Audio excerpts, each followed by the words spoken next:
Hello guys, welcome back to our channel. This is me with Mallu episode. എപ്പിസോഡിന്റെ opening സീനിൽ ആ ഒരു elder ആണെങ്കിൽ ഇപ്പോഴും ആ മദർ ഫ്ലെയിമിനെ തന്നെയാണ് നോക്കിക്കൊണ്ടിരിക്കുന്നത്.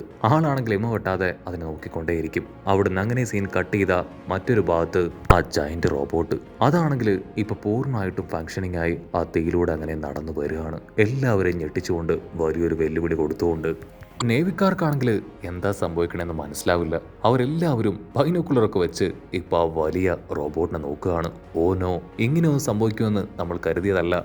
ഇത്രയും വലിയൊരു റോബോട്ട് അത് ചരിത്രത്തിൽ പോലുമില്ല. ഇതെങ്ങനെ ഉണ്ടായി? പെട്ടെന്ന് ഇത് എവിടുന്നോ എന്നൊക്കെ ചിന്തിച്ച് അവരാണെങ്കിൽ പരിഭ്രാന്തിയാവും. കാരണം ആ ഒരു റോബോട്ട് അത് യുദ്ധത്തിൽ ഏർപ്പെട്ട് കഴിഞ്ഞാൽ തീർച്ചയായിട്ടും നേവിക്കാർക്ക് അത് വലിയൊരു വെല്ലുവിളി തന്നെയാണ്. അവരെ കൊണ്ട് ഒരിക്കലും അതിനെ തടയാനായിട്ട് കഴിയില്ല. സോ അവരാണെങ്കിൽ ഇപ്പോ തടയാനായിട്ടുള്ള മെഷേഴ്സ് അതെടുക്കാനായിട്ട് ആരംഭിക്കും. എല്ലായിടത്തേക്കും അത് അവിടേക്ക് വരുന്ന കാര്യം ഇൻഫോം ചെയ്യുകയാണ്. ആ ഒരു റോബോട്ട് അത് നമ്മുടെ ആൾക്കാരെ സപ്പോർട്ട് ചെയ്ത് ഫൈറ്റ് ചെയ്താൽ ഉറപ്പായാലും നേവിക്കാരെ കൊണ്ട് അതിനെ തടയാൻ കഴിയില്ല. കട്ട് ചെയ്ത ഇവിടെ ലൂഫിയെ കാണിക്കുകയാണ്. ലൂഫി ആണെങ്കിൽ ആ ഒരു എൽഡറിനെ ഡൈവേർട്ട് ചെയ്യാനായിട്ട് അങ്ങനെ ഓടി ഓടി ഇപ്പൊ തല കറങ്ങി താഴേക്ക് വീണിരിക്കുകയാണ്. അവനാണെങ്കിൽ ചുറ്റും എന്താ നടക്കുന്നതെന്ന് മനസ്സിലാവില്ല. മറ്റൊരു ഭാഗത്ത് ജയൻസും ബാക്കിയുള്ള ആൾക്കാരും അവർക്കാണെങ്കിൽ എങ്ങനെ ആ എൽഡറിന് മുൻപിൽ നിന്ന് രക്ഷപ്പെട്ടു പോകണമെന്ന് അറിയില്ല. ആണെങ്കിൽ ഇപ്പോൾ ഓൾമോസ്റ്റ് അവരുടെ അടുത്തേക്ക് എത്തിക്കഴിഞ്ഞിരിക്കുകയാണ്. അവരാണെങ്കിൽ ആ എൽഡറുമായിട്ട് ഫൈറ്റ് ചെയ്യാനും അദ്ദേഹത്തെ റെസിസ്റ്റ് ചെയ്യാനായിട്ടും ശ്രമിച്ചു കൊണ്ടേയിരിക്കും. മറ്റൊരു ഭാഗത്ത് നമ്മുടെ ഡോക്ടർ വേഗോപങ്ക് ആളാണെങ്കിൽ നിർത്താതെ ഇൻഫർമേഷൻ പാസ് ചെയ്യുകയാണ്. ഇതിൽ 700-800 വർഷങ്ങൾക്ക് മുൻപ് ആ നടന്ന കാലഘട്ടമാണ് വോയിഡ് സെഞ്ചുറി എന്നറിയപ്പെടുന്നത്. അന്ന് നടന്ന കാര്യങ്ങളെല്ലാം തന്നെ ലോകത്തിന് മുൻപിൽ നിന്ന് മറച്ചു വെക്കപ്പെട്ടിരുന്നു. ഇപ്പൊ ആ കാര്യങ്ങളാണ് ഡോക്ടർ വേഗോപങ്ക് ആള് തുറന്നു പറയാനായിട്ട് ആഗ്രഹിക്കുന്നത്. ഈ കാര്യങ്ങളെല്ലാം ഇപ്പൊ ഈമുവും കേട്ടുകൊണ്ടിരിക്കുകയാണ്. ആക്ച്വലി ഈ ഈമുവായിട്ട് ഇപ്പൊ നമ്മുടെ ലൂഫിയുടെ വലിയൊരു ഫൈറ്റ് അത് നടക്കാൻ പോവാണ്. സോ ഇപ്പൊ ഈമു ആണെങ്കിൽ കാര്യങ്ങളെല്ലാം കേട്ട് അങ്ങനെ സമാധാനമായിട്ട് നിൽക്കും. ഇതാ ഇവിടെ സെലസ്റ്റിയൽ ഡ്രാഗൺസിന്റെ ആ ഒരു വലിയ മാൻഷൻ കാണിക്കും. അവർക്കാണെങ്കിൽ ഡോക്ടർ വേഗോപങ്കിന്റെ ആ ഒരു ബ്രോഡ്കാസ്റ്റ് അതൊട്ടും തന്നെ ഇഷ്ടപ്പെടില്ല. ഇവനെ തല്ലിക്കൊന്നിട്ട് യാതൊരു കാര്യമില്ല, എത്രയും വേഗം ഇവനെ ഇഞ്ചിഞ്ചാക്കി അറുത്ത് മുറിച്ച് കളയണമെന്ന് പറഞ്ഞ് അവരാണെങ്കിൽ വെറിയോടുകൂടെ പരസ്പരം നോക്കും. സെലസ്റ്റിയൽ ഡ്രാഗൺസ് അവർക്കുള്ളിൽ തന്നെ ആ ഒരു വോയിഡ് സെഞ്ചുറിയെ കുറിച്ചുള്ള കാര്യങ്ങൾ അതെന്താണെന്ന് അറിയില്ല. അതറിയണമെങ്കിൽ കാലത്തുണ്ടായിരുന്ന പോണോഗ്ലിഫുകൾ അതെല്ലാം തന്നെ ഡീസൈഫർ ചെയ്ത് അതിലുള്ള കാര്യങ്ങൾ മനസ്സിലാക്കണം. അതിന് അത് ചെയ്യാൻ കഴിവുള്ള ഒരേ ഒരാൾ മാത്രമേ ഉള്ളൂ. അതാണ് സാക്ഷാൽ റോബിൻ. പോണോഗ്ലിഫുകളെല്ലാം തന്നെ ലോകത്തിന്റെ നാനാ ഭാഗത്തായിട്ട് ചിതറപ്പെട്ട് കിടക്കുകയാണ്. അത് ഡീസൈഫർ ചെയ്യാനായിട്ട് ഗവൺമെന്റ് സമ്മതിക്കില്ല. ഗവൺമെന്റ് വളരെയധികം വർഷങ്ങൾക്ക് മുൻപ് തന്നെ അത് ഡീസൈഫർ ചെയ്യുന്നത് വിലക്കിയതാണ്. പക്ഷെ ഗവൺമെന്റ് സയന്റിസ്റ്റ് ആയിരുന്ന നമ്മുടെ ഡോക്ടർ വേഗോപങ്ക് ആളാണെങ്കിൽ അതെല്ലാം തന്നെ ചേർത്ത് വെച്ച് അത് ഡീസൈഫർ ചെയ്തു. റോബിനെ കാണിക്കും. അവൾക്കാണെങ്കിൽ ആ കാര്യങ്ങളെല്ലാം തന്നെ കേൾക്കുമ്പോൾ അവളുടെ അമ്മയായിരിക്കും ഓർമ്മ വരിക. അവളുടെ അമ്മ അവസാനമായിട്ട് കൊല്ലപ്പെട്ട ആ രംഗം അത് അവളുടെ മനസ്സിലേക്ക് കടന്നു വരും. അവിടുന്ന് അങ്ങനെ കട്ട് ചെയ്ത സയന്റിസ്റ്റുകൾ ആ സയന്റിസ്റ്റുകളാണെങ്കിൽ ആർക്കിയോളജിസ്റ്റുകളുടെ സഹായത്തോടു കൂടെ വലിയ വലിയ പോണോഗ്ലിഫുകൾ അതൊന്നായി കണ്ടെത്തി ഡീസൈഫർ ചെയ്യാനായിട്ട് തുടങ്ങി. ഡോക്ടർ വേഗോപങ്ക് ആണെങ്കിൽ അവരുടെ എല്ലാവരുടെയും സഹായത്തോടു കൂടെ ഒരുപാട് കഷ്ടപ്പെട്ടാണ് ഡീസൈഫർ ചെയ്ത് ഇൻഫർമേഷൻ എല്ലാം തന്നെ കളക്ട് ചെയ്തത്. ഇത്തരത്തിൽ ഗവൺമെന്റിനെതിരായിട്ടാണ് ഈ കാര്യങ്ങളെല്ലാം തന്നെ ചെയ്യുന്നതെന്നുള്ള യാതൊരു വിധത്തിലുള്ള കുറ്റബോധം അദ്ദേഹത്തിന് ഉണ്ടായിരുന്നില്ല. അങ്ങനെ ഹിസ്റ്ററി എല്ലാം തന്നെ ചേർത്ത് വെച്ചാണ് ഡോക്ടർ വേഗോപങ്ക് ആ ഒരു വലിയ രഹസ്യം കണ്ടെത്തിയത്. ഡോക്ടർ വേഗോപങ്ക് ആണെങ്കിൽ ആ കാര്യങ്ങൾ പറയുന്ന അതേസമയം ഇവിടെ എഡിസനെ കാണിക്കും. എഡിസൺ ആ ചുമരിൽ ആഞ്ഞാഞ്ഞ് ഇടിച്ചത് അവിടെ വലിയ ക്ലൗഡ്സ് ക്രിയേറ്റ് ചെയ്ത് നമ്മുടെ ആൾക്കാർക്ക് അതോടെ രക്ഷപ്പെട്ടു പോകാനാണ്. മെഷീനാണെങ്കിൽ താഴെയാണുള്ളത്. അവന്റെ മുൻപിൽ ഒട്ടും സമയമില്ല. സോ എന്റെ ജീവൻ നഷ്ടപ്പെട്ടാലും ബാക്കിയുള്ളവർ രക്ഷിക്കണം, അത് മാത്രമാണ് അവൻ ചിന്തിച്ചത്. അവർ അങ്ങനെ സൂം ചെയ്ത് എഡിസന്റെ അവസ്ഥ കാണിക്കും. അവനാണെങ്കിൽ മരണത്തോട് മല്ലടിക്കുകയാണ്. കട്ട് ചെയ്ത ഇവിടെ ഡോക്ടറിന്റെ ബ്രോഡ്കാസ്റ്റ് തന്നെ വീണ്ടും കാണിക്കുകയാണ്. ആക്ച്വലി അദ്ദേഹം ആ പോണോഗ്ലിഫുകളെല്ലാം തന്നെ ഡീസൈഫർ ചെയ്തു. പക്ഷെ അത് മുഴുവനായിട്ടും എന്താണെന്ന് മനസ്സിലാക്കാൻ അദ്ദേഹത്തിന് കഴിഞ്ഞില്ല.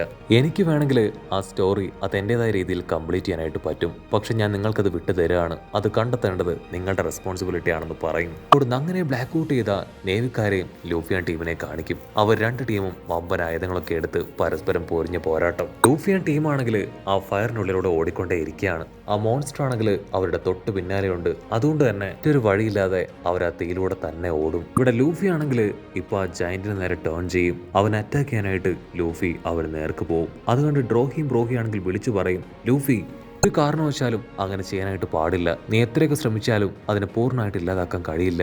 നിന്റെ ശരീരം അത് വീക്ക് ആയിക്കൊണ്ടേയിരിക്കും. ഡോക്ടർ വേഗോപങ്ക് ആണെങ്കിൽ ഇപ്പൊ ആ ഒരു സ്റ്റോറി അത് പറയാനായിട്ട് തുടങ്ങുകയാണ്. 10,000 വർഷങ്ങൾക്ക് മുൻപ് ജനിച്ച ആ ഒരു ഒരുപാട് കഴിവും പവറും ഉള്ള അത്യപൂർവമായിട്ടുള്ള ഒരു ജന്മം. ആർക്കും ചിന്തിക്കാനോ ഊഹിക്കാനോ പോലും കഴിയാത്ത അത്രയധികം വലിയൊരു വ്യത്യസ്തതകൾ നിറഞ്ഞു നിന്ന ഒരു വലിയ ഐലാൻഡിലാണ് അവൻ ജനിച്ചത്.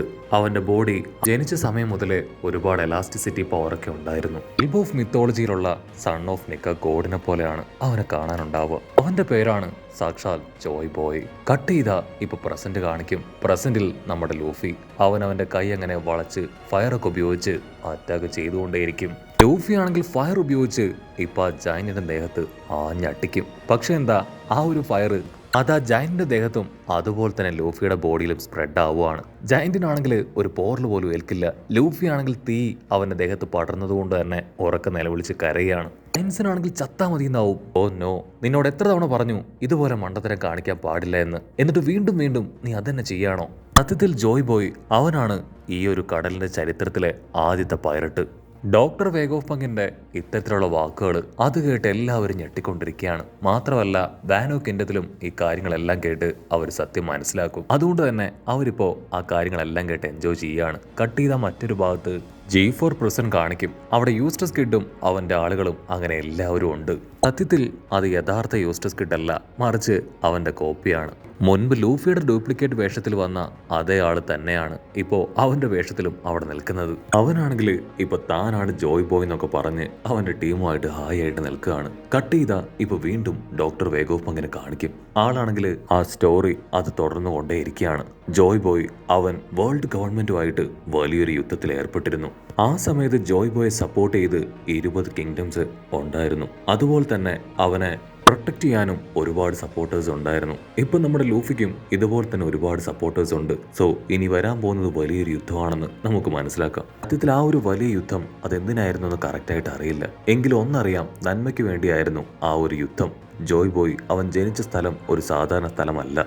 ആർക്കും ഇമാജിൻ പോലും ചെയ്യാൻ കഴിയാത്ത ഒരു സിവിലൈസേഷൻ. ഡോക്ടർ വേഗോഫങ്ങിന് ഈ ഒരു വാക്കുകൾ കേട്ട് ഇവിടെ ക്യാരറ്റ് അവൾ ഷോക്കാവുകയാണ്. ആ ജയന്റ് ആനയ്ക്കും നമ്മുടെ ലൂഫിക്കും തമ്മിൽ എന്തോ ഒരു ബന്ധമുണ്ടെന്ന് അവൾ മനസ്സിലാക്കും. സത്യത്തില് ആ സമയത്തുണ്ടായിരുന്ന വെപ്പൻസ് അത് ഇപ്പൊ പോലും മോഡേൺ ടെക്നിക്സ് ഉപയോഗിച്ച് പോലും ക്രിയേറ്റ് ചെയ്യാൻ കഴിയാത്ത തരത്തിലുള്ളതാണ്. ഇവിടെ അങ്ങനെ സീൻ കട്ട് ചെയ്താ ഇവിടെ നമ്മുടെ ആൾക്കാരെ കാണിക്കും. അവരാണെങ്കിൽ രക്ഷപ്പെടാനായിട്ട് തയ്യാറായി കഴിഞ്ഞു. സോറോയും ജിംബയും അവർ രണ്ടുപേരും കൂടെ വന്നു കഴിഞ്ഞാൽ അവർക്ക് അവിടെ നിന്ന് മൂവ് ചെയ്യാൻ പറ്റും. നമ്മുടെ ആൾക്കാരാണെങ്കിൽ മുകളിലേക്ക് നോക്കും. ആ ക്ലൗഡ്സ് അങ്ങനെ കൂടി കൂടി വരികയാണ്. ഇതാണ് പറ്റിയ അവസരം. രക്ഷപ്പെടാനുള്ള എല്ലാ സാഹചര്യവും ഒത്തുവന്നു. എഡിസൺ ആണ് ഇതിന്റെ പിന്നിലെന്ന് അവർക്ക് കൃത്യമായിട്ട് മനസ്സിലാവും. അവൻ ഓൾറെഡി പറഞ്ഞതാണ് അവന്റെ ജീവൻ കൊടുത്തിട്ടാണെങ്കിലും നമ്മുടെ ആൾക്കാരെ പ്രൊട്ടക്ട് ചെയ്യുമെന്ന്. അവൻ താഴേക്ക് പോയി ഇപ്പൊ മിഷൻ അത് ഓൺ ചെയ്തുകൊണ്ട് തന്നെ ഒരുപാട് കൂടുതൽ ക്ലൗഡ്സ് ക്രിയേറ്റ് ആയി കഴിഞ്ഞു. കട്ട് ചെയ്ത ലിലിത്തിനെ കാണിക്കും. അവൾക്കാണെങ്കിൽ എഡിസനെ ഓർത്ത് ഒരുപാട് വിഷമം തോന്നുകയാണ്. ഇവിടെ എഡിസൺ ആണെങ്കിൽ നമ്മുടെ ആൾക്കാർ എങ്ങനെയെങ്കിലും രക്ഷപ്പെട്ടു പോകണമെന്ന് കരുതി അതിനാവശ്യമായിട്ടുള്ള എല്ലാ കാര്യങ്ങളും ചെയ്യുന്നതോട് കൂടെ ഈ ഒരു എപ്പിസോഡും അവസാനിക്കുന്നു.